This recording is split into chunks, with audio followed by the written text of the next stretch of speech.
Ciclo de Otto. Los motores de combustión interna reciben el nombre de ciclo de Otto. El motivo es porque la energía mecánica que se origina a partir de la combustión se produce dentro de la cámara destinada para ello. Esta combustión de oxígeno y carburante provoca el movimiento de un pistón, que a su vez provoca el movimiento o avance del vehículo. Este proceso tiene diferentes formas, pero el ciclo de Otto es el más común entre los motores a gasolina. Tipos de motor. Motor de 4 tiempos. Este motor emplea 4 fases para completar el ciclo. Este último se lleva a cabo en las fases de admisión, compresión, explosión y escape. En todo el proceso se usa 2 giros de cigüeñal. Este motor es el más usado hoy en día. Motor de 2 tiempos. Se emplea sobre todo en aquellos motores de poca cilindrada y más económicos. Este tipo de motor es mucho más sencillo, ya que se posee un sistema de distribución. Fases del motor del ciclo de Otto. Las fases están divididas en 4. Admisión a compresión constante. Con el pistón en el punto más alto y a punto de iniciar su recorrido de descenso, se abre la válvula de admisión que permite entrar en la cámara de combustión el aire o la mezcla del aire a presión constante.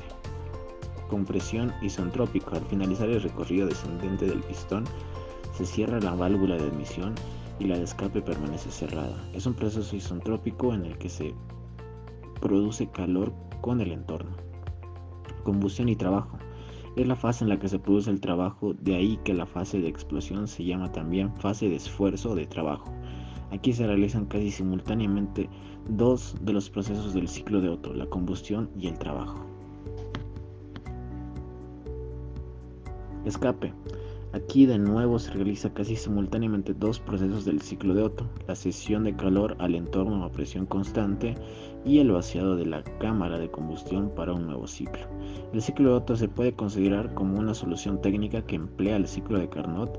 En este sentido se pueden señalar las 4 etapas que ya designamos. Principios matemáticos. El ciclo de Otto se conforma de 4 estados de forma cíclica en base a la temperatura, presión y volumen de cada estado, interactuando con el aire. Según el gráfico superior, del estado 1 al estado 2 la entropía es igual y el volumen varía. Del estado 2 al estado 3 el volumen es igual e ingresa calor. Del estado 3 al estado 4 la entropía es igual y el volumen varía. Del estado 4 al estado 1 el volumen es igual y sale el calor, lo cual podemos apreciar en los diagramas de presión-volumen y temperatura-entropía respectivamente. Contamos con 2 casos para el desarrollo de este ciclo. En el caso 1, Cv y Cp son constantes. Los procesos son un compresor donde la entropía es constante. Según la primera ley, el trabajo del proceso 1-2 es igual a delta U 1 y 2 más el trabajo 1 y 2. El trabajo 1 y 2 es igual a R por la temperatura 2 menos la temperatura 1 sobre 1 menos K. Un calentador donde el volumen es constante. Según la primera ley, el calor del proceso 2 a 3 es igual a delta U 2-3 más el trabajo 2-3. Un expansor donde la entropía es constante. Según la primera ley, el calor del proceso 3-4 es igual a delta U 3-4 más el trabajo 3-4. El trabajo del proceso 3-4 es igual a R por la temperatura 4 menos la temperatura 3 sobre 1 menos K. Un enfriador donde el volumen es constante. Según la primera ley, el calor del proceso 4-1 es igual a delta U 4-1 más el trabajo 4-1. En el caso 2, Cv y Cp son variables. Los procesos son un compresor donde la entropía es constante. Según la primera ley, el calor del proceso 1-2 es igual a delta U2 más el trabajo 1-2. El trabajo del proceso 1-2 es igual a menos U2 menos U1, que se busca por tabla o termógrafo. Un calentador donde el volumen es constante. Según la primera ley, el calor del proceso 2 a 3 es igual a delta U 2-3 más el trabajo 2-3. El calor entrante es igual al calor del proceso 2,3, que es igual a U3 menos U2. Un expansor donde la entropía es constante. Según la primera ley, el calor del proceso 3,4 es igual a delta U 3,4 más el trabajo 3,4, donde el trabajo del proceso 3,4 es igual a menos U3 menos U4, que se busca por tabla o termógrafo. Un enfriador donde el volumen es constante. Según la primera ley, el calor del proceso 4A1 es igual a delta U41 más el trabajo 41. El calor saliente es igual al calor del proceso 4.1, que es igual a U1 menos U4, que se busca por tabla o termógrafo. Ahora pasaremos con el ejemplo de CyclePath. Aquí vemos un ciclo del motor Otto, en el cual es el mismo que fue resuelto por ecuaciones. En el primer componente ponemos que es un modelo adiabático y un modelo isentrópico. En el segundo, que es HTG2, que es un modelo isocórico y tiene un calor de 1150 kJ sobre kilogramo. En el equipo 2, XP1, ponemos que es un modelo adiabático, un modelo isentrópico. En el último componente, que es isocórico y no isotérmico. Después pasamos con los estados. En el estado 1 ponemos que es aire a una temperatura inicial de 27 Celsius y una presión de 100 kilopascales con una velocidad de 0.0032 metros cúbicos. En el estado 2 ponemos el volumen, que es 0.0004 metros cúbicos, como lo tenemos en el ejercicio por ecuaciones. Y todos los datos nos lo dará el sistema de CyclePath, en el cual nos da el ciclo, y según el problema que teníamos que hallar temperatura máxima y presión máxima, y es 2009 Celsius y la presión 5830 kilopascales, que se aproximan a los datos obtenidos por fórmulas y tablas. Como ejemplo tenemos que un motor de un cilindro que obedece el ciclo de Otto tiene un desplazamiento igual al 2,8 litros. La cámara de combustión tiene un volumen igual al 15% del desplazamiento y el motor gira a 3000 revoluciones por minuto. El calor agregado es de 1150 kJ sobre kilogramos. Las condiciones del fluido de trabajo al iniciarse la compresión son 1 bar y 27 grados centígrados. Suponiendo que las propiedades del fluido del trabajo son iguales a la del aire, calcular la presión y la temperatura máxima en el ciclo.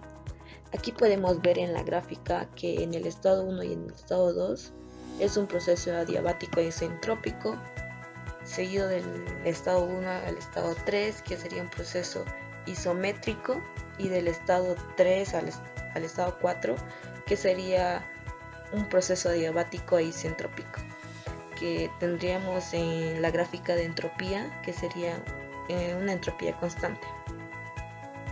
Aquí vemos que el enunciado nos brinda los datos del volumen 2, que sería igual a 0,42 litros, y el volumen 1, que sería el 2,8 litros más los 0,42 litros, que sería igual a 3,22 litros.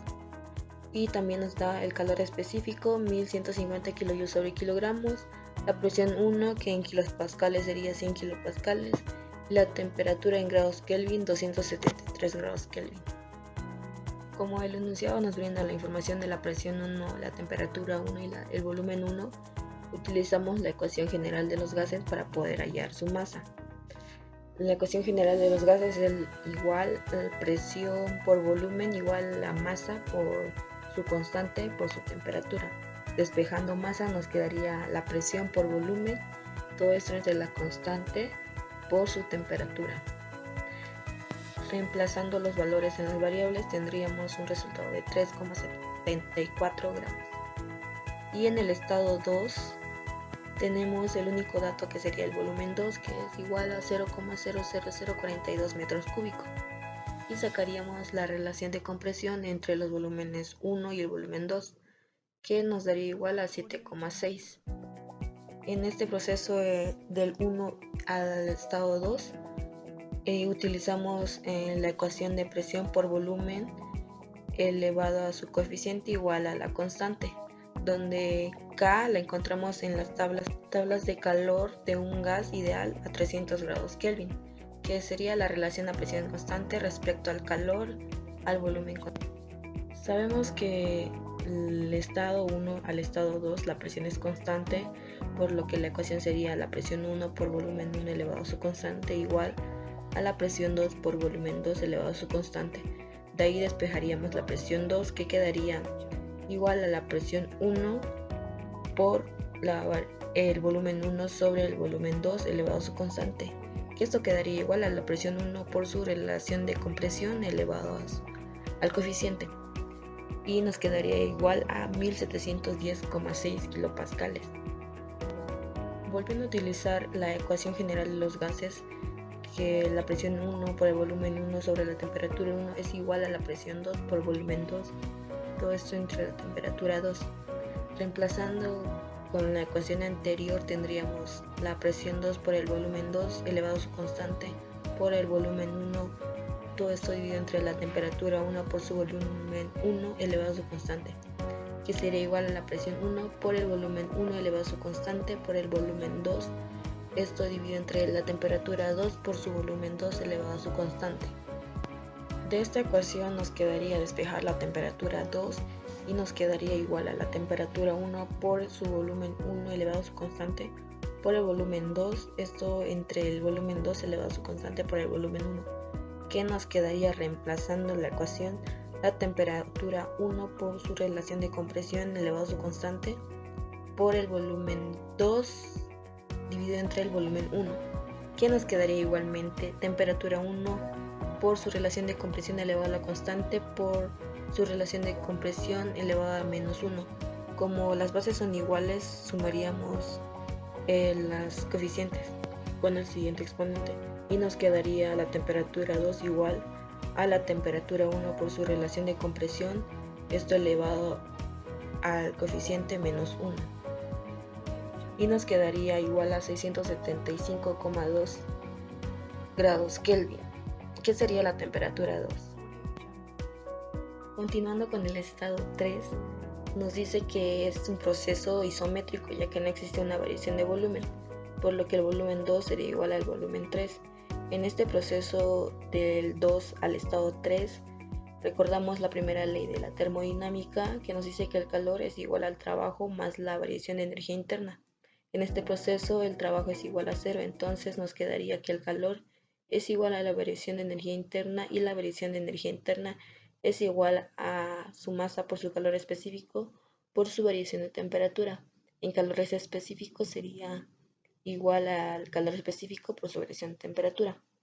Despejando la temperatura 3 en esta ecuación, que es lo que nos pide el problema, tendríamos igual el calor específico por su calor específico más la temperatura 2, que es igual a 2276,9 grados Kelvin. Volviendo a utilizar la ecuación general de los gases, donde la presión 2 por el volumen 2 sobre la temperatura 2 es igual a la presión 3 por el volumen 3 sobre la temperatura 3, despejaríamos la presión 3 eliminando los volúmenes, ya que no existe una variación de volumen, y nos quedaría la presión 2 por la temperatura 3 sobre la temperatura 2, y nos daría un resultado de 5.839,3 kilopascales.